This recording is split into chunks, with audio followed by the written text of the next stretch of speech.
ओम शुक्लांबरधरं विष्णुं शशिवर्णं चतुर्भुजं प्रसन्नवदनं ध्यायेत् सर्वविघ्नोपशान्तये अज्ञानतिमिरान्धस्य ज्ञानाञ्जनशलाकया चक्षुरुन्मीलितं येन तस्मै श्रीगुरवे नमः। गुरुर्ब्रह्मा गुरुर्विष्णुर्गुरुर्देवो महेश्वरः गुरुः साक्षात् परं ब्रह्म तस्मै श्रीगुरवे नमः। निधाय हृदविश्वेशं विधाय गुरुवन्दनं बालानां सुखबोधाय क्रियते तर्कसङ्ग्रहः अखिलागमसञ्चार श्रीकृष्णाख्यं परं महाध्यात्वा गोवर्धनसुधीस्तनुते न्यायबोधिनीम्। अद्य शब्दपरिच्छेदः आरभ्यते। आप्तवाक्यं शब्दः आप्तस्तु यथार्थवक्ता वाक्यं तु पदसमूहः इति। आप्तवाक्यं शब्दः तृतीयं प्रमाणमस्ति शब्दप्रमाणम्। शब्दं लक्षयति आप्तेति। आप्तोच्चरितत्वे सति वाक्यत्वं लक्षणम्।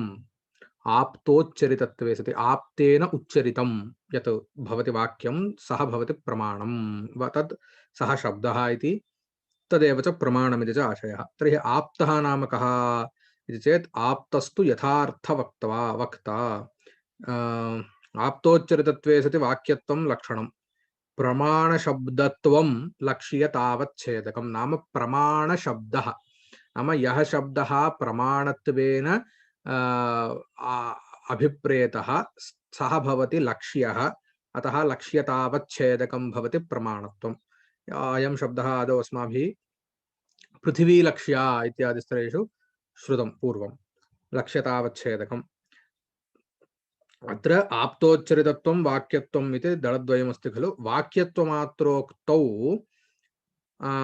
अनाप्तोच्चरितवाक्ये अतिव्याप्तिः अतः आप्तोच्चरितत्वनिवेशः। यत्किञ्चित् येन केनचित् उच्चरितं वाक्यं न हि प्रमाणशब्दत्वेन परिगण्यते अथवा येन केनोच्चरितः शब्दः प्रमाणमिति न परिगण्यते।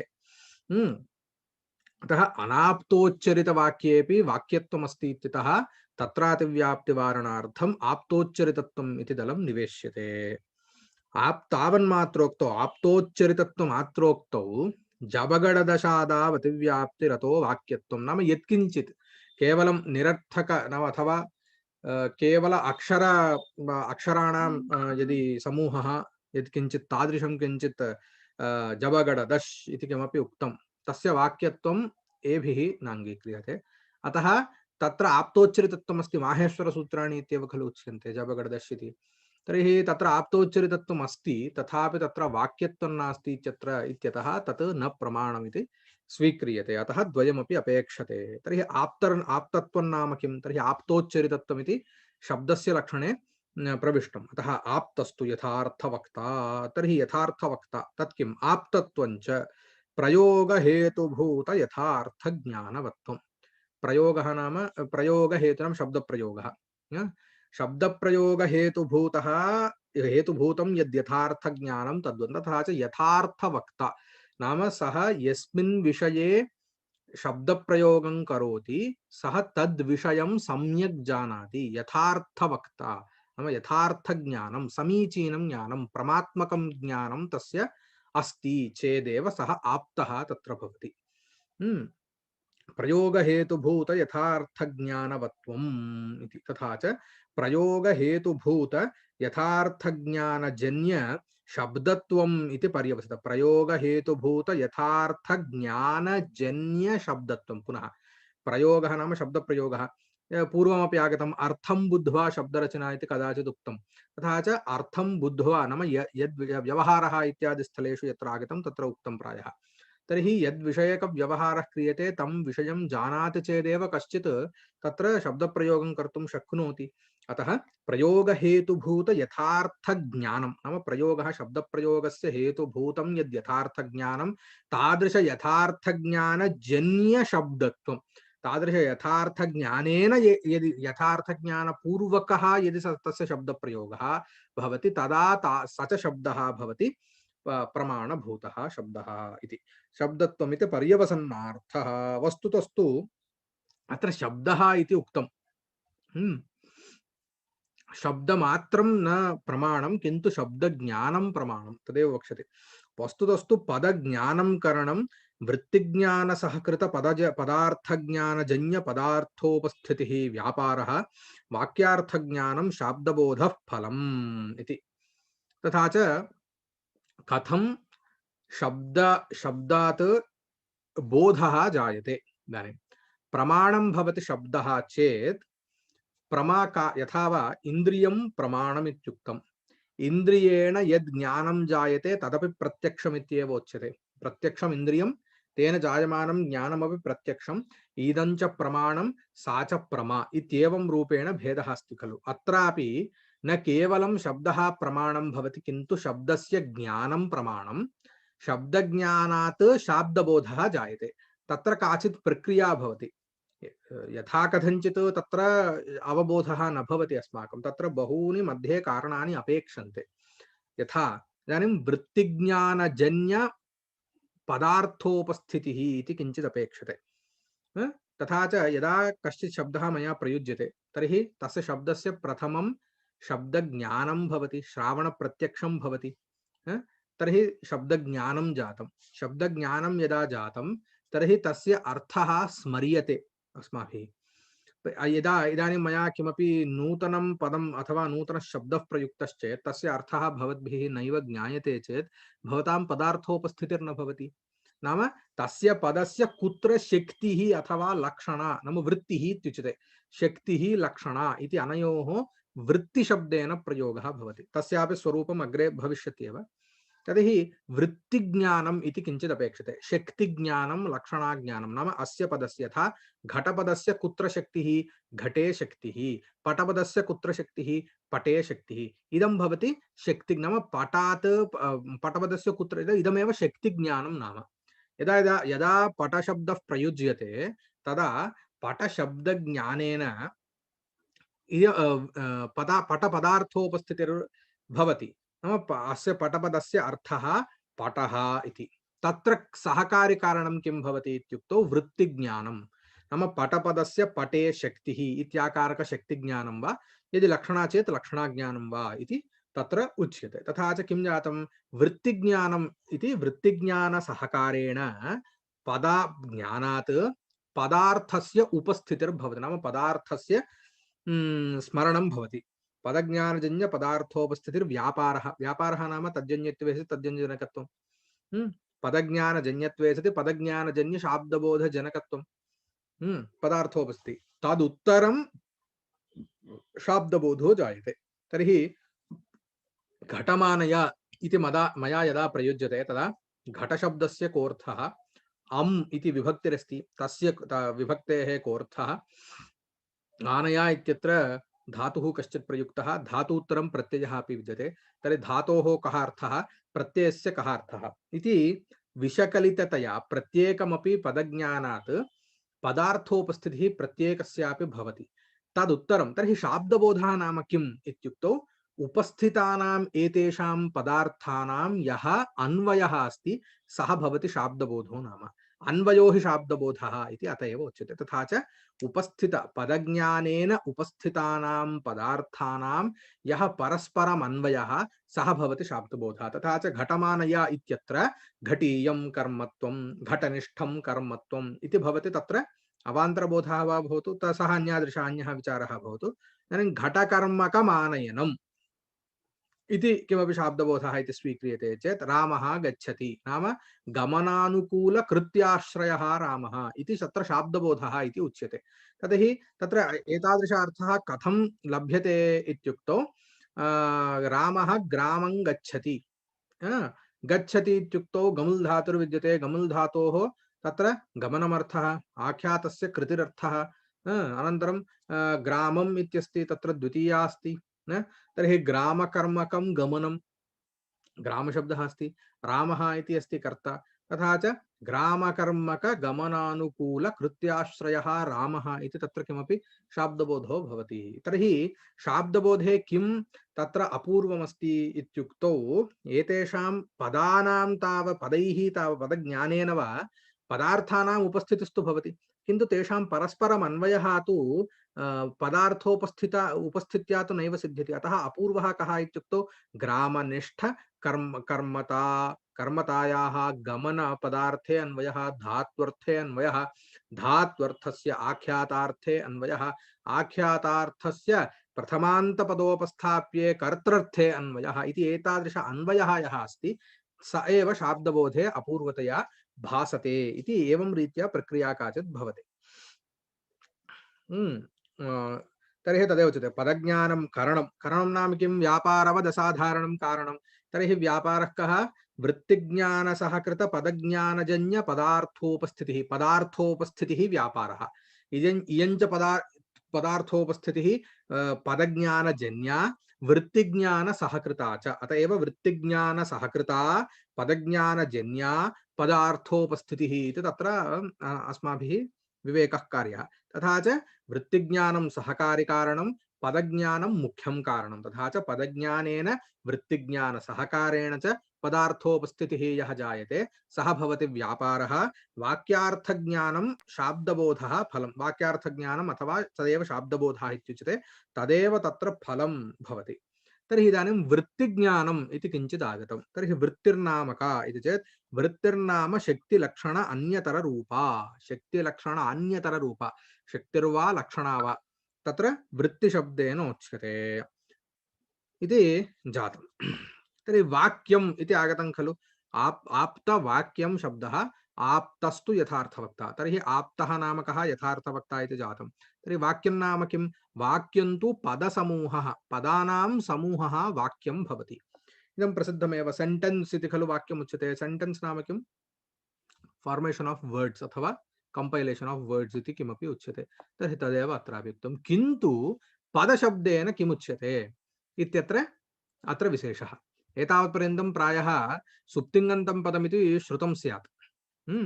तर्हि सुबन्तं सुप्रत्ययान्तं तिङ्प्रत्ययान्तं यदस्ति तद् पदमिति प्रायः श्रुतं स्यात् एतावत्पर्यन्तं। किन्तु एवं रीत्या नैयायिकानां नास्ति। शक्तं पदं वाक्यं तु पदसमूहः। कथं? यथा गामानय इति वाक्यं शक्तं पदं। तर्हि पदं नाम किं? पदसमूहः वाक्यं। तर्हि पदं नाम किं? शक्तं पदं। शक्तिविशिष्टं पदं भवति। यस्मिन् शक्तिर्विद्यते, अथवा यस्मिन् इति न वक्तव्यं, शक्तिविशिष्टमित्येव भवतु। पार्थे शक्तिर्भवति इत्यतः। वाक्यस्य लक्षणमाह पदसमूहः इति, पदस्य लक्षणमाह शक्तमिति। तर्हि शक्तिर्नाम का? शक्तिविशिष्टं शक्तं। यथा व्याप्तिविशिष्टं व्याप्तं, तद्वत् शक्तिविशिष्टं शक्तम् अत्र शक्तं पदं। तर्हि शक्तिर्नाम का? अस्मात् पदात् अयमर्थो बोद्धव्यः इति ईश्वरसङ्केतः शक्तिः। अस्मात् पदात् अयमर्थो बोद्धव्यः इति ईश्वरसङ्केतः। ईश्वरसङ्केतः, सङ्केतशब्देन इच्छा प्रयुक्ता अत्र अभिप्रेता। तथा च अस्मात् पदात् अयमर्थो बोद्धव्यः, घटपटात् घटपदात् घटो बोद्धव्यः इति या ईश्वरस्य शक्तिः, इच्छा विद्यते, संकेतः, सा एव शक्तिः। अत एव अस्माभिः घटपदस्य श्रवणेन घटपदार्थः स्मर्यते इति उच्यते। अस्मादिति घटपदादिजन्य बोध विषयत्व प्रकारक ईश्वर संकेतः। इच्छा नाम तदपि ज्ञानवत् सविषयिणी। अथा च घटपदजन्य बोध विषयत्व प्रकारक पदार्थ विशेषिका इच्छा सा। घटपदात् घटो बोद्धव्यः इत्याकारिका इच्छा भवति। तदेव अस्मात् पदात् अयमर्थो बोद्धव्यः इति सामान्याकारेण प्रत्येकमपि पदार्थेषु तत्र तत्र तत्पदं सः च पदार्थः तत्र निवेशयित्वा घटपदात् घटो बोद्धव्यः इत्येवं रीत्या प्रत्येकमपि तस्य आकारः ज्ञातव्यः भवति। ईश्वर संकेतो नाम ईश्वरेच्छा, सैव शक्तिरित्यर्थः इति। शक्ति निरूपकत्वमेव पदे शक्तत्वम्। शक्ति निरूपकत्वमेव शक्तत्वं। तर्हि शक्यत्वं नाम किम् इति चेत् विषयता संबंधेन शक्ति आश्रयत्वम् अर्थे शक्यत्वं। विषयता संबंधेन शक्तिः, शक्तिः नाम का? इच्छा। विषयता संबंधेन पूर्वमपि कदाचित् एतादृशः सम्बन्धः आगतः। किं? द्रव्यवृत्ति लौकिक विषयता संबंधेन इत्यादिकं। तथा च तत्र किमुक्तं? ज्ञानं विषयता संबंधेन विषयेण सह संबध्यते इति किमपि तत्र उक्तं। तद्वदेव प्रकृतेपि विषयता संबंधेन इच्छा कुत्र विद्यते? विषये विद्यते। तथा च विषयता संबंधेन शक्ति आश्रयत्वं, शक्ति विशिष्टत्वम् इदमेव अर्थे शक्यत्वं। तथा च पदं भवति शक्तं, पदार्थः भवति शक्यः इति अत्र ज्ञातव्यमस्ति। तर्हि लक्षणा नाम का वृत्तिर्नाम शक्ति लक्षण अन्यतर रूपा इत्युक्तं खलु तर्हि तदेव उच्यते लक्षणा नाम शक्य संबंधः शक्येन पदार्थेन सह संबंधः लक्षणा इति उच्यते शक्य संबंधो लक्षणा शक्य संबंधः लक्षणा सा द्विविधा लक्षणा द्विविधा गौणी मुख्या चेति गौणी मुख्या इति लक्षणा द्विविधा गौणी नाम सादृश्य विशिष्टे लक्षणा सादृश्य विशिष्टे यत्र यदा लक्षणा सा गौणी इति उच्यते यथा सिंहो माणवकः सिंहः माणवकः सिंहो माणवकः अथवा अग्निर्माणवकः इत्यपि प्रयुज्यते सिंहो माणवकः इति शब्द इति प्रयोगस्य कः अभिप्रायः सिंहस्य यादृश पराक्रमः विद्यते तादृश पराक्रमः यदा बाले अस्ति इति विवक्षितं तदा एवं प्रयुज्यते सिंहो माणवकः नाम सिंहगत पराक्रम सदृश पराक्रम विशिष्टः बालः इति यदा अभिप्रेतः अर्थः तदा सिंहो माणवकः इति प्रयुज्यते यथा सिंहो माणवकः इत्यादौ तर्हि तत्र लक्षण नाम शक्य संबंधः इति खलु उक्तं कथं तत्र संबंधः उच्यते इति चेत् उच्यते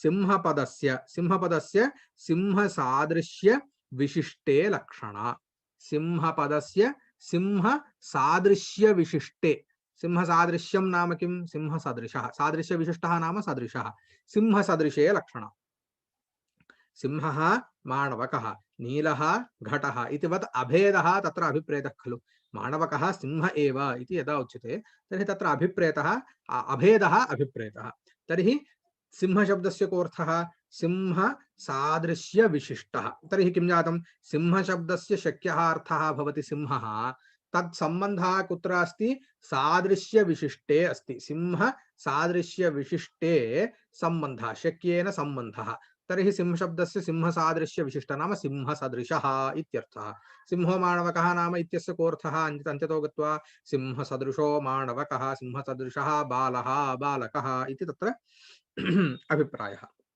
इत्यादौ सिंहपदस्य सिंह सादृश्य विशिष्टे लक्षणा तर्हि गौणी लक्षणा इति निरूपणं जातं तर्हि गौणी मुख्या चेति इति उक्तं तर्हि मुख्या त्रिविधा पुनः मुख्या त्रिविधा जहल्लक्षणा अजहल्लक्षणा जहद अजहल्लक्षणा जहति नाम किं त्यागे ओहाक् त्यागे इति खलु धातुः तर्हि त्यागः नाम जहल्लक्षणा किंचित् जहति नाम किंचित् त्यज्य किं त्यजति न जहति अजहत् अजहल्लक्षणा जहद अजहल्लक्षणा कंचिदंशं त्यजति कंचिदंशं न त्यजति तथा च कंचिदंशं त्यजति सः कः अंशः इति अग्रे ज्ञायते कंचिदंशं त्यक्त्वा लक्षणा अस्ति चेत् जहल्लक्षणा कंचिदंशम् अत्यक्त्वा लक्षणा अस्ति चेत् अजहल्लक्षणा कंचिदंशं त्यजति कंचिदंशं न त्यजति इति यदा भवति तदा जहद अजहल्लक्षणा इति उच्यते इति अस्ति जहल्लक्षणा अजहल्लक्षणा जहद अजहल्लक्षणा चेति लक्ष्यतावच्छेदक रूपेण लक्ष्यमात्र प्रयोजिका लक्षणा जहल्लक्षणा इदानीम् अत्रापि पुनः अवच्छेदक शब्दः प्रयुक्तः शक्यतावच्छेदकः लक्ष्यतावच्छेदकः सोऽपि धर्मः शक्ये विद्यमानः शक्ये पदार्थे विद्यमानः धर्मः शक्यतावच्छेदकः लक्ष्ये पदार्थे विद्यमानः धर्मः लक्ष्यतावच्छेदकः अथवा येन रूपेण यस्मिन् लक्षणा अभिप्रेतः तद्रूपं भवति लक्ष्यतावच्छेदकं येन रूपेण शक्तिः यस्मिन् पदार्थे अभिप्रेता तद्भवति सः धर्मः भवति शक्यतावच्छेदकः इत्यपि वक्तुं शक्यते यथा अत्र जहल्लक्षणायाः उदाहरणं किं गंगायां घोषः इति घोषशब्दस्य कः अर्थः ज्ञायते वा घो अपि चार्ट् मध्ये किं मुख्या इत्यस्य स्थाने शुद्धा इत्यपि पाठभेदः अस्ति वा भवतां पुस्तके शुद्धा इत्यस्ति वा शुद्धा इत्यस्ति चेत् शुद्धा इत्यपि भवतु तत्र क्लेशः किमपि नास्ति शुद्धा इत्यपि वक्तुं शक्यते तत्र क्लेशः नास्ति तर्हि इदानीं गंगायां घोषः घोषशब्दस्य ग्रामः इत्यर्थः गंगायां नाम गंगा नदी गंगा शब्दस्य तर्हि कोऽर्थः गंगा नदी अथवा प्रवाहः इत्यभिप्रायः इति स्वीकुर्वन्तु। प्रवाहः अर्थः इत्यपि वक्तुं शक्यते। तर्हि प्रवाहः, इदानीं गंगायां घोषः सम्भवति वा? न सम्भवति। यतः गंगायां क्वापि घोषस्य स्थितिः सम्भवति वा? न सम्भवति। तर्हि यथा गंगायां घोषः, तर्हि अत्र किं जातं? लक्ष्यतावच्छेदकरूपेण लक्ष्यमात्रबोधप्रयोजक। तर्हि गंगाशब्दः, गंगाशब्दस्य शक्तिः कुत्र? प्रवाहे अथवा गंगानद्यां। तत्सम्बन्धः, नदी सम्बन्धः कुत्र अस्ति? नदीतीरे अस्ति। अतः तीरः, तीरं प्रकृते गंगा नदी तीरं यदस्ति तदेव प्रकृते गंगा शब्दस्य अभिप्रेतः अर्थः। तर्हि तत्र लक्षण शक्य संबंधः स्वीकृतः। तीर, तीरे केन रूपेण तीरे संबंधः लक्ष्य शक्य संबंधः स्वीक्रियते? लक्ष्यतावच्च तीरत्वेन रूपेण। तथा च तीरत्वेन रूपेण तीरमात्रबोधिका भवति। बोधकः अयं शब्दः, अथवा बोध प्रयोजिका भवति तत्र लक्षण। नाम किं? शक्यतावच्छेदकम् शक्यम् अर्थं त्यजति, जहति। जहति इत्युक्तं खलु? जहाति नाम किं? शक्यार्थं त्यक्त्वा लक्ष्यार्थमेव या लक्षणा नाम बोधे लक्ष्यार्थस्य एव बोधे प्रयोजिका या भवति लक्षणा सा भवति जहल्लक्षणा। यथा गंगायां घोषः, तथा च अत्र गंगातीरत्वेन रूपेण तीरमात्रस्यैव बोधः तत्राभिप्रेतः, तत्र गंगायाः बोधः नाभिप्रेतः इत्यतः तत्र इयं लक्षणा, तीरे विद्यमाना लक्षणा तत्र जहल्लक्षणा भवति। लक्ष्यमात्रबोधप्रयोजिका लक्षणा जहल्लक्षणा। यथा गंगायां घोषः इत्यत्र गंगापदशक्य, गंगापदशक्यं किं? प्रवाहः। गंगापदशक्य प्रवाह संबंधस्य तीरे सत्वात् तादृश शक्य संबंध रूप लक्षणा ज्ञानात्, शक्य संबंध ज्ञानं, लक्षणा ज्ञानं, शक्ति वृत्ति ज्ञानम् इति अपेक्षितमिति खलु? लक्षणा ज्ञानात् गंगापदात् तीरोपस्थितिर्भवति इति। तीरोपस्थित्या तदुत्तरं तीरे घोषः, गंगातीरे ग्रामः विद्यते इति तत्र शाब्दबोधः भवति अन्ते, अन्ततो गत्वा। इदं जहल्लक्षणायाः निरूपणं जातं। तदुत्तरमस्ति किम्? अजहल्लक्षणा नाम शक्यतावच्छेदकं न त्यजति, न जहाति। तथा च लक्ष्यतावच्छेदकरूपेण लक्ष्य शक्य उभयबोध प्रयोजिका। लक्ष्यतावच्छेदकरूपेण अस्य प्रयोजनं लक्ष्यतावच्छेदकरूपेण इत्यस्य अर्थस्य इदानीं सम्यक् अवगमनं भविष्यति। लक्ष्यतावच्छेदकरूपेण लक्ष्य शक्य उभयबोध प्रयोजिका लक्षणा अजहल्लक्षणा। यथा काकेभ्यो दधिरक्ष्यताम्, काकेभ्यः दधिरक्ष्यताम्, तत्र दधि समास्थापितमस्ति। काक नाम येन पक्षिविशेषेण वा जन्तुविशेषेण वा दधि स्पृष्टं चेत् तत् पुनः भोजनयोग्यं न भवति। ते सर्वेपि अत्र काकशब्देन अभिप्रेताः। नाम एतेषामेव दध्युपघातुकाः इति उच्यते। यथा काकेभ्यो दधिरक्ष्यताम् इत्यत्र काकपदस्य दध्युपघातुके लक्षणा, दध्युपघातुके शक्य संबंधः। शक्तिः कुत्र? काकशब्दस्य काके। तत्संबंधः कुत्र?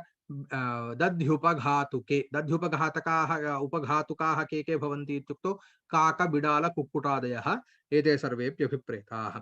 किन्तु तेषां केन रूपेण बोधः तत्र इत्युक्तौ दध्युपघातुकत्वेन रूपेण। अतः अत्र लक्ष्यतावच्छेदकं दध्युपघातुकत्वम्। इदं काकबिडालकुक्कुटादिषु सर्वत्र समानम्। अत्र पश्यन्तु, शक्तिः कुत्र अस्ति? काकशब्दस्य काके। केन रूपेण शक्तिः अस्ति? काकत्वेन रूपेण शक्तिरस्ति। तथा च शक्यतावच्छेदकं काकत्वं भवति। यदि काकशब्देन काकः काकत्वेन रूपेण बोध्यते तर्हि तत्र शक्त्या बोधः इति उच्यते। किन्तु काकः अपि बोध्यते, काक इव अन्यः अपि बोध्यते, किन्तु केन रूपेण? दध्युपघातुकत्वेन रूपेण। नाम दध्युपघातुकत्वेन रूपेण काकबिडालकुक्कुटादीनां बोधः भवति। तर्हि तत्र शाब्दबोधः कथं भवति? काकेभ्यो दधिरक्ष्यताम् इत्यत्र दध्युपघातुकेभ्यः दधिरक्ष्यताम् इत्येव शाब्दबोधो भवति। तत्र काकबिडालकुक्कुटेभ्यः दधिरक्ष्यताम् इति शाब्दबोधो न भवति। ओके, तथा च यथा काकेभ्यो दधिरक्षताम् इत्यत्र काकपदस्य दध्युपघातुके लक्षणा लक्ष्यतावच्छेदक दध्युपघातुकत्वेन रूपेण दध्युपघातुकानां काकबिडालकुक्कुटादीनां शक्य लक्ष्याणां पदार्थानां सर्वेषामपि बोधात् बोधात् अत्र अजहल्लक्षणा इति उच्यते। अंतिम लक्षणा अस्ति जहदजहल्लक्षणा, नाम शक्यतावच्छेदकस्य त्यागः शक्यस्य अत्यागः इति। शक्यतावच्छेदकपरित्यागेन व्यक्तिमात्रबोधप्रयोजिका जहदजहल्लक्षणा कञ्चिदंशं त्यजति इत्युक्तम्। तथा च शक्यतावच्छेदकांशं त्यजति व्यक्ति अंशं, नाम शक्यतावच्छेदकाश्रयः व्यक्तिः इत्यभिप्रेयते इति स्वीक्रियताम्। तर्हि तादृश व्यक्तिं तु न त्यजति। तर्हि व्यक्तेः बोधः भवति, शक्यतावच्छेदकस्य बोधो न भवति यत्र, तत्र जहद अजहल्लक्षणा इति स्वीक्रियते। यथा तत्त्वमसि, तत्त्वमसि इत्यादि, तत्त्वमसि इत्यत्र कः अभिप्रायः इत्युक्तौ अत्र तच्छब्दस्य कोऽर्थः इत्युक्तौ सर्वज्ञ किञ्चिज्ञः, क्षम्यतां सर्वज्ञः, त्वम् इति युष्मच्छब्देन किञ्चिज्ञः अभिप्रेतः। तथा च तच्छब्देन सर्वज्ञत्वेन रूपेण सर्वज्ञः, त्वं शब्देन किञ्चिज्ञत्वेन रूपेण किञ्चिज्ञः, तत्र शक्यार्थः। तर्हि शक्यता शक्यतावच्छेदकस्य परित्यागः नाम किञ्चिज्ञत्व सर्वज्ञत्वयोः परित्यागे सति व्यक्तिमात्रयोः तयोः तत्र अभेदः अभिप्रेतः तत्त्वमस्यादि वाक्येन इति। तत्त्वमसि इत्यत्र सर्वज्ञत्व किञ्चिज्ञत्व परित्यागेन व्यक्तिमात्रबोधनात् जहदजहल्लक्षणा इति अत्र उच्यते। इयञ्च लक्षणा जीवब्रह्मणोरैक्यं ब्रुवतां वेदान्तिनां सिद्धान्तरीत्या इति, वेदान्तिनां सिद्धान्तरीत्या भवति इति अत्र उच्यते। तर्हि अत्रैव स्थापयामः। सन्देहाः सन्ति वा? भवतु। तर्हि पुनः अत्रैव स्थापयामः।